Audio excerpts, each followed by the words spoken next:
Why people say like this day my name is Frank, like yesterday your name was something different. And I'm saved this morning, like yesterday you are not saved. Um, I don't know, maybe it's a term that people use. I was just thinking while we were singing You Are Yahweh, and I was wondering, what does Yahweh mean? Phyllis, you are singing to Yahweh. What does Yahweh mean? The mighty one. Anyone else? What does Yahweh mean?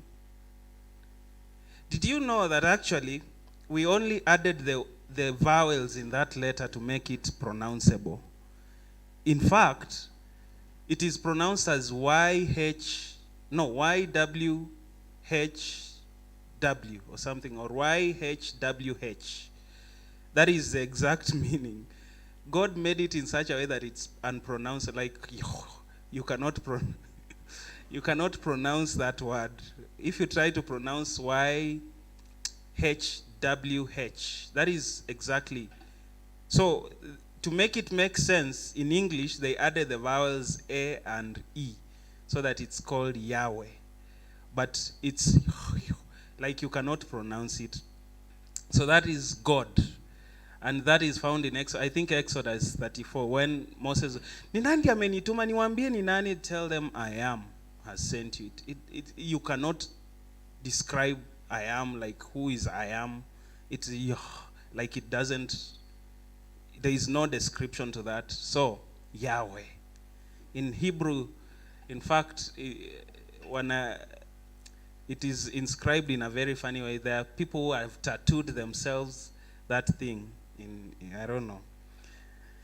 I find God to be a very, very good storyteller, and I always get amazed by his stories. You know, he's one of those persons or people.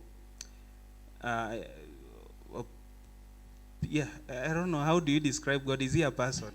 That have really good senses of story. He's not someone who will force you to listen to him. You know, one of those teachers, or have you ever been attending to a class and then you find God, or rather not God, a teacher is forcing you literally to listen to him. Like, mbona msikilize, simsikilize. But God is not like that. God lays out a story and then we find it such that we gravitate towards just the way the story goes. Gravitation means like the way you pour water and then the water just flows. We gravitate towards the center point of the story. That's the way the Bible is written. First, the message says, the first verse in the Bible is, in the beginning. The message, Genesis 1:1. The message says, first, this. Like, that was the beginning of everything. Genesis 1:1. First, this. Like, in the beginning, first, this. And then it ends, the last verse of the Bible. Like, it's such a well-written and coordinated book such that it's just amazing. Revelations. That is the last book. No, Fungua the New King James. I have a reason why New King James. The grace of our Lord Jesus Christ be with you all. Amen. That is the last one.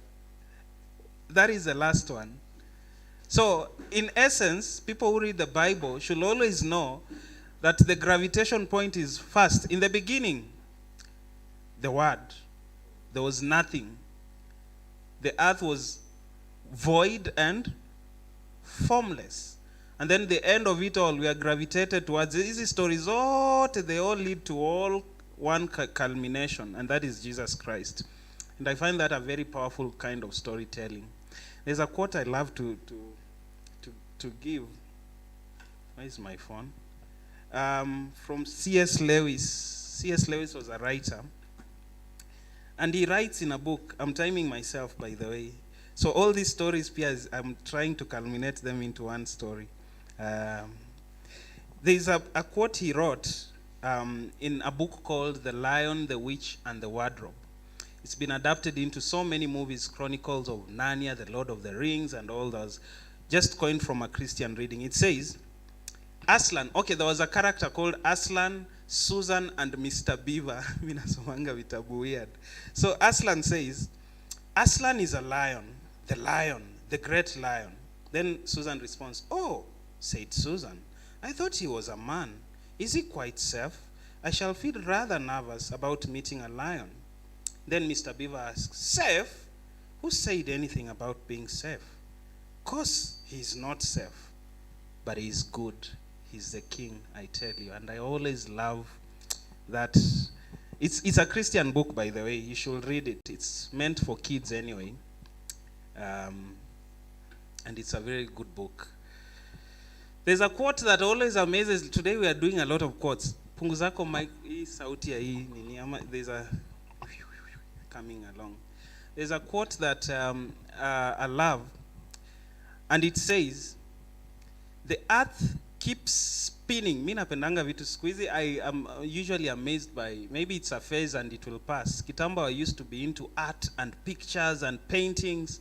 Then I went into TV, film, and whatever. Nowadays, I'm just into the universe and how it functions. And there's a quote that says, the earth keeps spinning because there are no forces acting to stop it.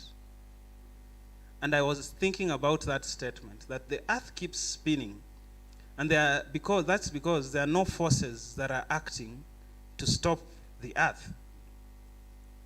And if you think about it, it's actually true. Like if, for example, you just go crazy and you lie here and you start rolling, there will be a point you'll stop. Why?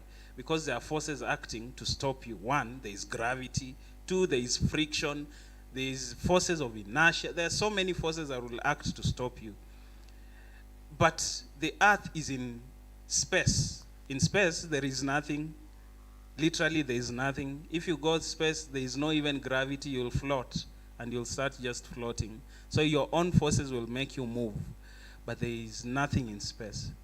So the earth keeps spinning because there is nothing to stop it.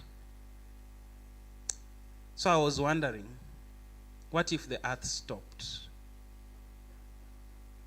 It's a very wild thought, right?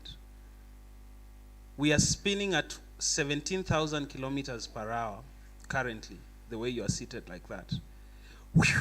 17,000 kilometers per hour. What if the earth stopped today? What would happen? You see,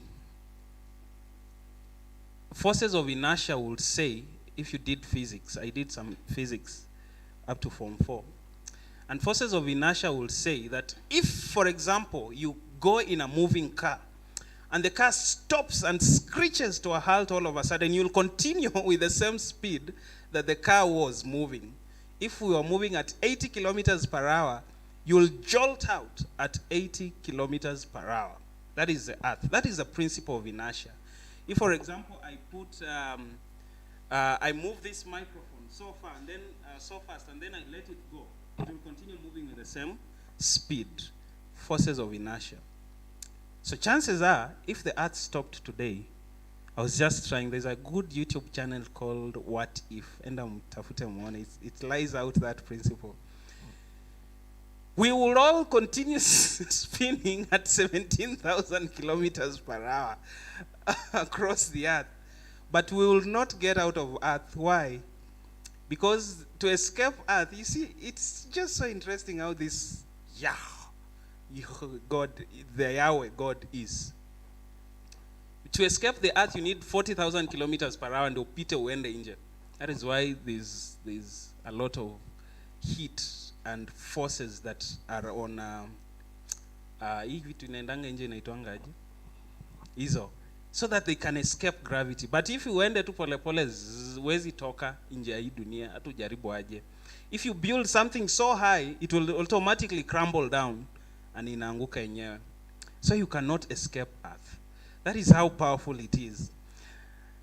Now, and then I kept wondering, why don't you feel this movement? Why don't you feel like you're spinning 17,000 kilometers? But we will all be like woozy, having the woozy feeling. And then it is just, again, physics. The way God made the earth, in such a sense that And don't worry, I'm not wasting time. It's going back to our culmination story. What was I saying? Fine. I'm a very funny person. My thoughts are scattered. So like, nilikuwa naongea nini? Yes. Yeah? Yeah, why we don't feel this movement? Like we'll be feeling like we're moving at 17,000 kilometers per hour. But physics dictates that this, for example, if you go in a moving car and the car starts moving at 80 kilometers per hour, you will not feel the motion. You know why? Because you cannot feel motion until there is either acceleration or deceleration.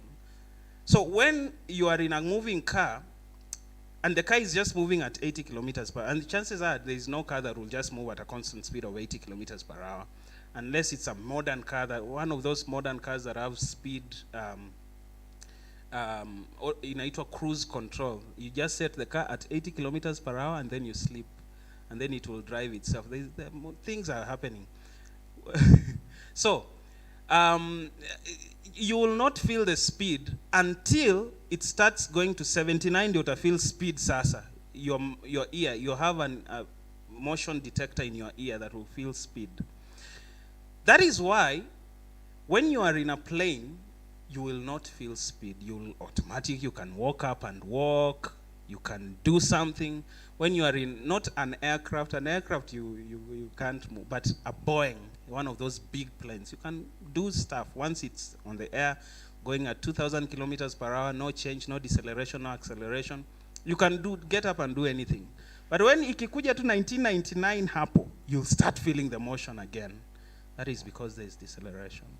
2, we are so used to moving at 17,000 kilometers per hour that we don't even notice it. We are accustomed to moving at that speed. Now,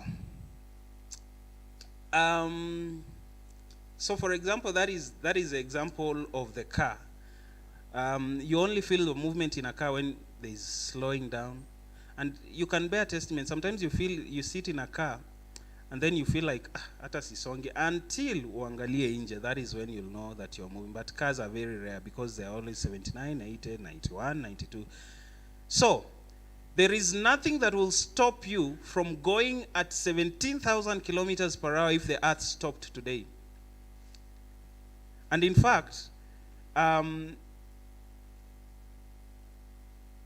all the oceans that are in the polar regions, by the way, do you know why we are heavier on the equator? Because we are moving at, people who are at the pole are slightly, there used to be a physics question in high school that why are people in the tropics ni hapa katikati, equator na whatever, why are they heavier built? Na ukiangalia kwa unaona wenyewe watu wenyewe wanakuanga kwa equator zone, they are heavier built because the gravity is acting on them more than people who are above the earth, the Antarctic. Like wazungu sometimes wanakuanga tu wakonde, however much they eat, because you know there's not a lot of gravity acting on them. But people who are in the equator, they're bulbous like me.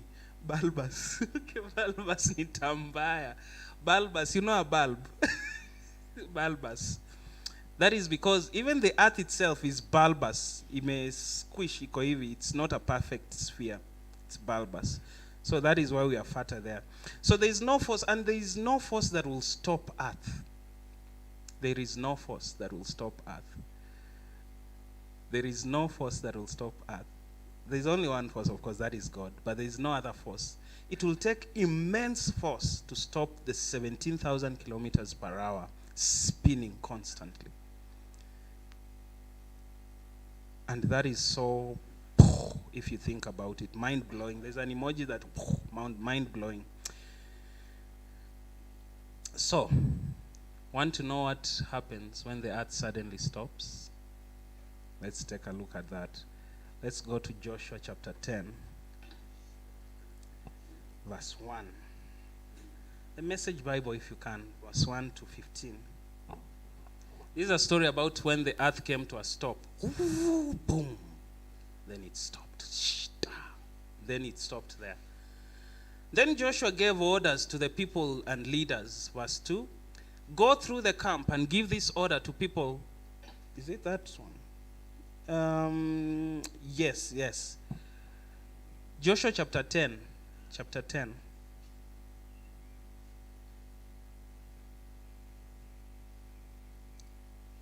Joshua 10:1.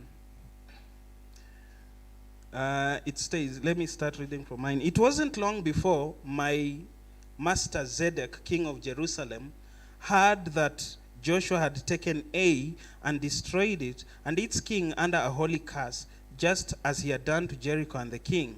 He also learned that the people of Gibeon had come to terms with Israel and were living as neighbors. They had formed a treaty. Then verse 2 says, he and his people were alarmed. Gibeon was a big city, kind of like the way the current battle that is going on between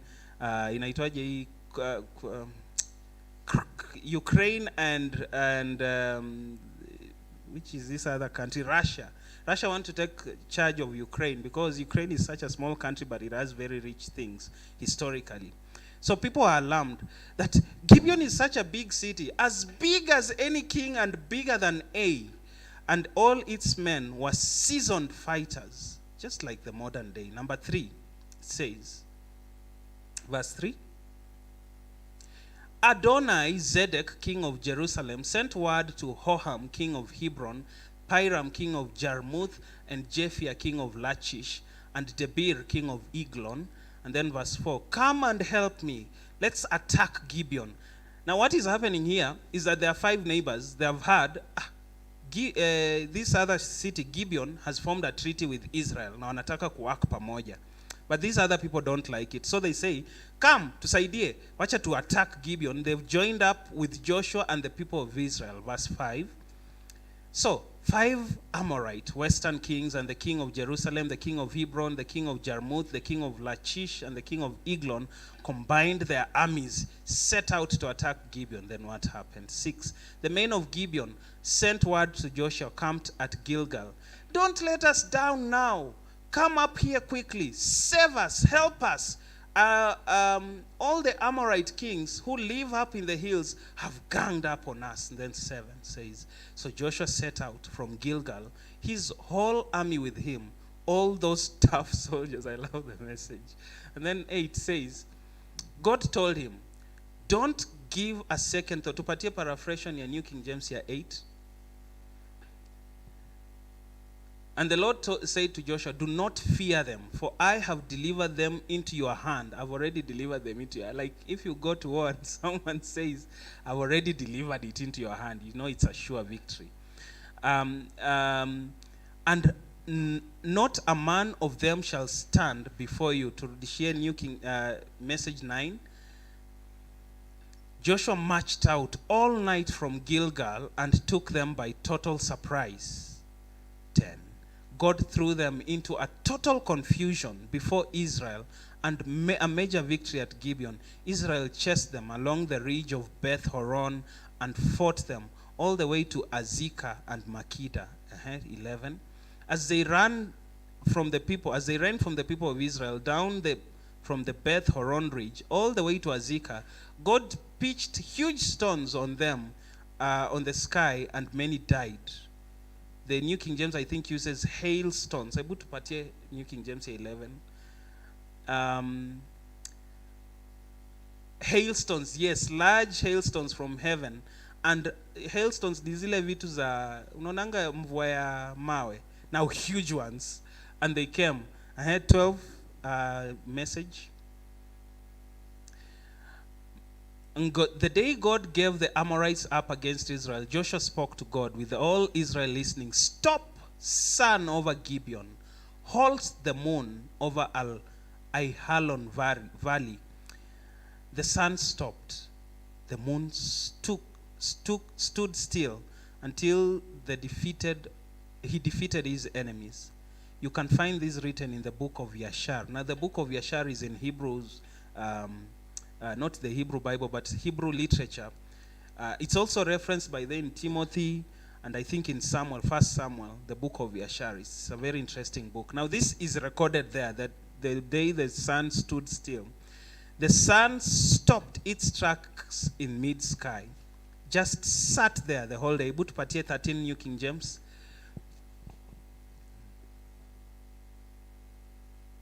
So the sun stood still, and the moon stopped, till the people had revenge upon their enemies. Is this not written in the book of Yashar? So the sun stood still in the midst of heaven, and did not hasten to go down for about a whole day. For 24 hours the sun stood still. Then 13 says, there has never been a day like that, before or since. God took orders from a human voice. The New King James says from a man. Truly, God fought for Israel. And, then Joshua returned. The story continues that walifuata hawa watu wakapata ndani, walikuwa wameenda kujificha kwa mapango. And then by evening wako hung upside down on trees. It's a very interesting story. So here comes this story that the sun stood still. The only scientific explanation to a sun standing still is when the earth stops moving, because the rotation of the earth brings day and night. So there is no other possible explanation. Now, let me tell you other possible explanations. Scientists have argued, and I was researching, did this happen? That scientists argued that, what is my time? Okay, fine. The scientists argue that, no, it was an eclipse. You know an eclipse? But eclipses only last for 7 minutes, tops. The longest eclipse on earth was only 7 minutes, not 24 hours. So it cannot be an eclipse. 2, other scholars argued that this is just figurative language. You know figurative language, ni a language inatumianga kuflower maneno. But it cannot be figurative language, because it's very clear that the sun stood still on top of the sky. And that is it. The earth stopped spinning and nothing happened. If it stopped today, we would all move at 17,000 kilometers per hour. And that is the power of the God that we serve. He stood the earth still. Now it is unclear, I wonder why Joshua had asked God to just stood the sun. That Mungu shikilia jua isi mpaka nishinde. One, it just shows that this is a very determined man. And perhaps he wanted to demonstrate the authority that he had with God. You remember Joshua 1, when God was encouraging Joshua. I think Nipasia alikuwa anatusomea the other time. God was encouraging them that, and it was a long paragraph, God just speaking. Do not be dismayed, be of good courage. I'm with you, nini, nini. They had lost Moses, and Moses had done all these wondrous signs. And the book of Exodus, ukisoma hapo mwisho ina lay out a walk of fame. Naziitanga a walk of fame. That there has never been a prophet like Moses, never before and never after. Like Moses was that great. Mungu alimpenda sana. Who had even spoken to God face to face. So people were nervous, and they were, sasa tutafanyaje? So God was encouraging them. So that was, maybe he wanted to smart, Mungu ako na mimi. But number one, what lessons do we learn from this? That is the power of the God that you serve. He understands the laws that exist, the laws of physics that exist. Do you know that your entire body is just made up of laws? If one law breaks, your entire body, and I'm not talking about the spiritual law, I'm talking about the physical laws. If, for example, today one law breaks, like, for example, gravity cannot work on you, you start floating off the earth. If, for example, you have no friction, you can't even sit down, you can't stand, you can't wear clothes, they all just slide down, and utabaki tu slide ukienda. All these laws act on you, but God understands them. He understands our physics. He understands human physics. That is God. So what is sickness? A mere sickness to God. Then number 2, with faith, anything is possible. Now, to stop the earth mid its tracks, something that is spinning in 17,000 kilometers per hour, is such a big request to ask God. I wouldn't even dare to ask God of such a request. That Mungu simamisha hii dunia isiende sahi. Ngoja dunia. And you know, it's a big request to ask God. But what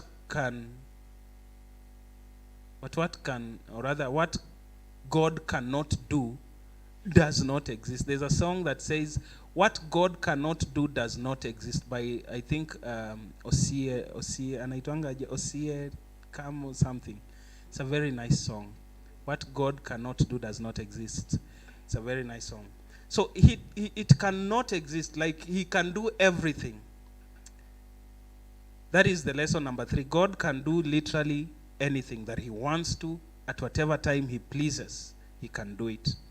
I always wonder why people get alarmed when someone is promoted, or when someone is demoted, or when someone, for example, loses life. Because it's God. He can do anything that he pleases at any time. Your words have no control over God.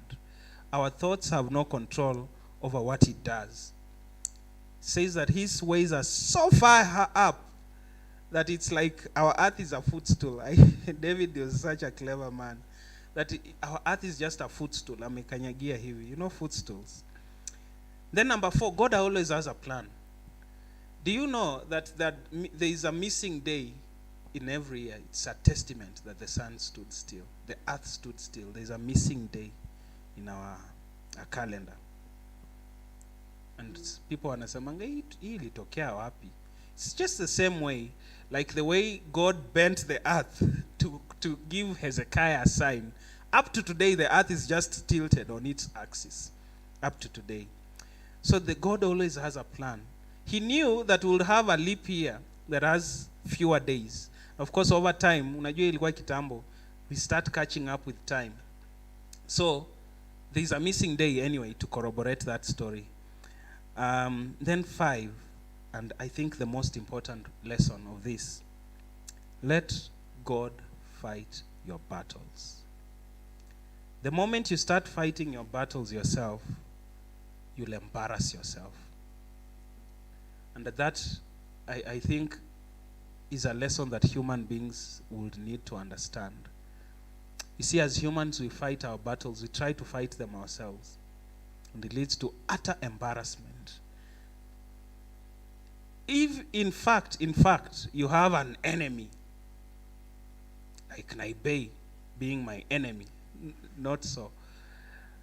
And then I try to fight Naibei by myself, I'll greatly embarrass myself. What if you let God fight it for you? However much you feel unjustified, like Habakkuk does. Habakkuk starts the paragraph, and you know he was a very courageous prophet. No, there's no prophet other than Jonah. Jonah was a minor prophet who lamented to God like that. Habakkuk laments the whole chapter. Where are you? Sijui uko wapi? Wewe unaona rich wana uko wapi? And in fact, the message puts it in such a good way that are you sleeping? Are you there, God? Are you sleeping? He was such a courageous prophet. Let God fight your own battles. Don't try to fight your own battles. When God fights battles for you, I'm telling you, he'll stop the earth just to protect you. And that is, I think, the greatest pride that I have in my God today. That this God can literally 17,000 kilometers per hour stop, and nothing is noticeable that 17,000 kilometers has gone. All the laws of physics is in obey to, as in a T, in a smama, there is no continuing motion, because God stopped the earth. It will take such an immense force to stop that kind of speed without damaging anything. Like if you calculate the force, okay, that is another topic, but it will take a huge force. It's unquantifiable to stop such a kind of emotion if you calculate it, that kind of force. So that is the God you serve. Today I want to encourage you with that simple story. Let God fight your battles for you. Sometimes you fight battles and you end up losing because you did not, more or less, let God fight them for you. You serve a powerful God. And God, the God who has called you, is so powerful, but yet so meek. In fact, he dressed himself down to a human body just so that he can save you. I love that first Peter, That he's currently just withholding himself, waiting for everyone to turn to him. So, let me stop there. Najua time imeenda. But I think someone has been encouraged somewhere